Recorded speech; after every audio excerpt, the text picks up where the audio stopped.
미국 뉴욕에 있는 유대인 명문 종합대학인 예시바 대학교입니다. 이곳에서 우린 놀라운 광경을 볼 수 있습니다.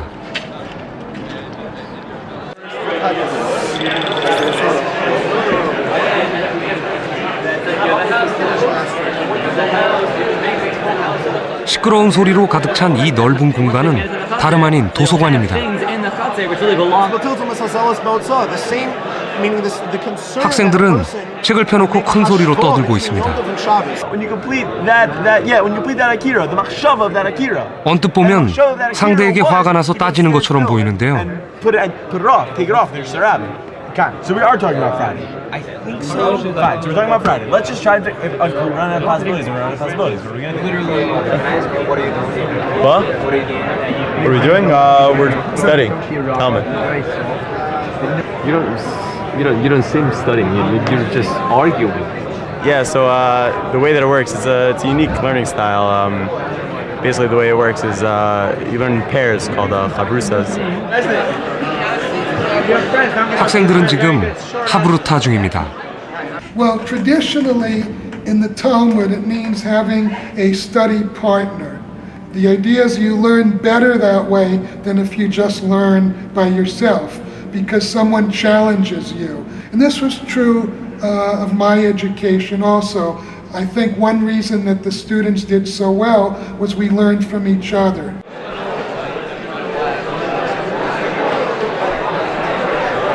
혼자 하는 공부보다 묻고 토론하는 공부를 중시하는 유대인들. 하브루타는 말하는 공부법입니다. I mean, it's true for everything. That speaking out an idea makes it clear for you. Also helps you remember what you're learning. Just teaching it over to someone else. For sure, it's radically different. There's a saying that goes, if you can't. Some of us, are, as a favorite is, if you can't say it, you don't know it. If you, a lot of times, you think you know something you think makes sense, then you say it out, it sounds ridiculous, or you say it and you're. 유대인은 세계 인구의 0.2%밖에 되지 않습니다. 하지만 역대 노벨상 수상자 중 22%가 유대인이죠. 2013년에는 12명의 노벨상 수상자 중 절반이 유대인이었습니다.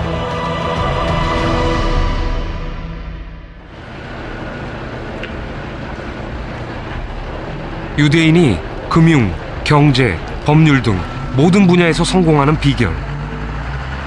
그 속에 하브루타가 있습니다. 유대인은 탈무드를 소리내 읽는 것으로 공부를 시작합니다. 뉴욕에 있는 유대인 예배당. 토요일 저녁이면 아이들 말소리로 혼이 나갈 만큼 소란스럽죠.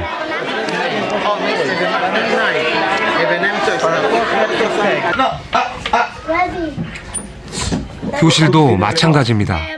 짝을 지어 큰 소리로 책을 읽습니다. 모두 하브루타를 몸에 익히는 과정입니다. My father taught English. And he told me, I still remember when I was a little boy, he said, never be ashamed to ask questions in class. I don't think this is only good for Jewish people. I think everyone can learn from it.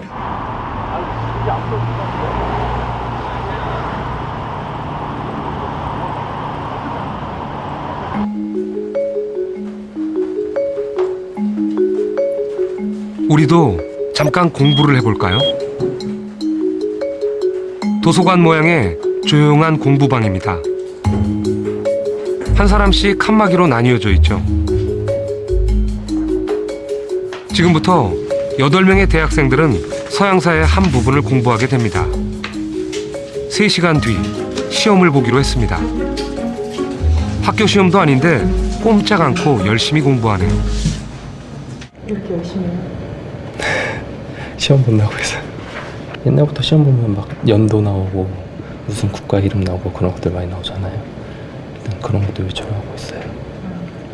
초반에는 형광펜으로, 그러니까 눈에 들어오는 문장 같은 거 형광펜으로 쳐서 먼저 한 번씩 다 읽고요. 그 형광펜 친 거랑 친거를 쓰면서 노트 정리식으로 공부하고 있어요. 그런데 같은 시간 아래층에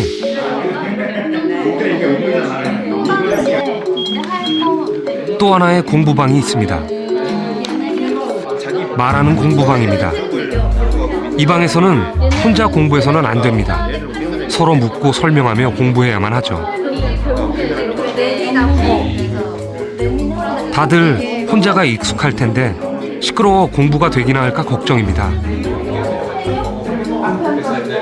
결국에 이 식민지들까지 다 이어서 하나의 큰 제국으로 같은 그래도 공부가 재미있어 보입니다.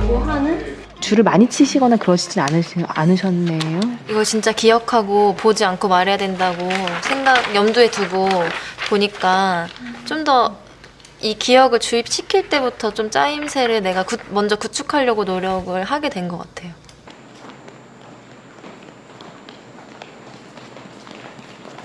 세 시간 뒤 조용한 공부방과 말하는 공부방 학생들이 모두 시험장에 들어섭니다. 또 하나의 공부방이 있었다는 걸 이제야 알았죠. 되게 기분이 어떠세요?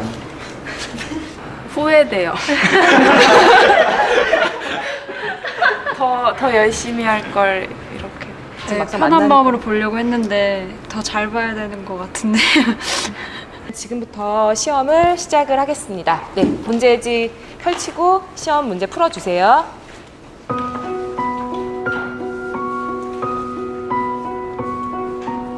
시험 문제는 빈칸을 채우는 단답형 5문제와 수능형 유추문제 5개, 그리고 서술형 5문제입니다.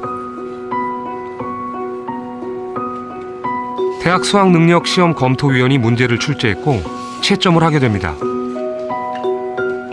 시험 시간은 1시간입니다. 조용한 공부방 학생들입니다. 잘 풀고 있을까요? 막상 시험지를 받고 시험 문제를 풀려고 하니까 딱 그 중요한 부분에서 생각이 안 나고 막상 시험지를 보니까 잘 안 되더라고요. 이쪽은 말하는 공부방 학생들입니다. 어디가 시험을 더 잘 봤을 것 같아요? 확실히 여기가 더 잘 봤을 것 같은데요.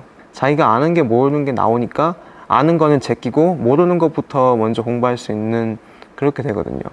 내가 설명해 줄 때 내가 잘 모르는 부분을 스스로 캐치할 수 있다는 거. 오늘 배운 부분만큼은 좀 그래도 많이 기억에 남겠죠. 달랐던 것은 3시간의 공부법. 정말 말하는 공부방이 시험을 더 잘 봤을까요?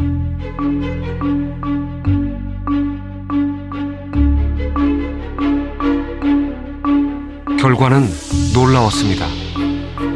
단답형 점수가 말하는 공부방이 2배나 높습니다.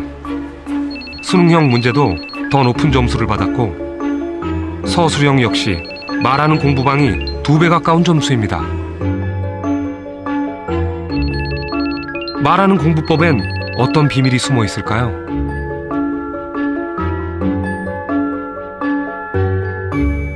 아마 처음 이런 장면을 보신 분들께서는 많이 놀라셨을 거예요. 그런데 이게 심리학자들의 눈으로 보기에는 그다지 놀라운 결과가 아닙니다.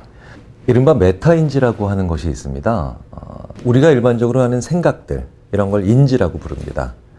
그런데 이 인지를 바라보고 있는 또 다른 눈이 있습니다. 이걸 메타인지라고 하죠. 나의 사고 능력을 객관적으로 바라보는 또 하나의 눈, 메타인지. 메타인지는 내가 아는 것과 안다고 착각하는 것을 파악하는 능력입니다. 나 자신을 아는 거죠. 그렇다면 어떻게 하면 메타인지를 상승시킬 수 있을까? 바로 이 설명에 그 해답이 있습니다. 설명을 해보면 내가 아는 것과 모르는 것의 구분이 명확해지고, 그리고 내가 알고 있는 지식들이 인과관계, 즉 원인과 결과의 관계를 그리면서 정리가 됩니다. 뭔가를 말로 설명해보면 압니다. 듣기만 하며 지식을 집어넣는 것과는 달리 말로 설명하면 내가 아는 것과 모르는 것, 필요한 것과 필요 없는 것이 생각으로 정리되는 걸 느끼죠. 메타인지가 작동하기 때문입니다. 보시죠. 이 학습 피라미드는 공부를 한 다음 24시간 후에 남아있는 비율을 나타낸 것입니다. 듣는 공부는 5%가 남지만 말하는 공부는 90%가 남습니다. So thinking out loud. So far, we've talked about a number of ways where vocalizing in the classroom, being an active participant, Thinking aloud, all of these are part of 소리내어 생각하기라는 공부법의 권위자 수잔 디렌데 교수도 말하는 공부법을 강조합니다. So what you gain from speaking your ideas is clarity of 말을 하면서 생각이 정리되고 더 발전한다는 것이죠. The first thing you can do to learn how to think out loud is to be willing to express what you don't understand. Say something. Make a noise. And what that does is it forces you to say something.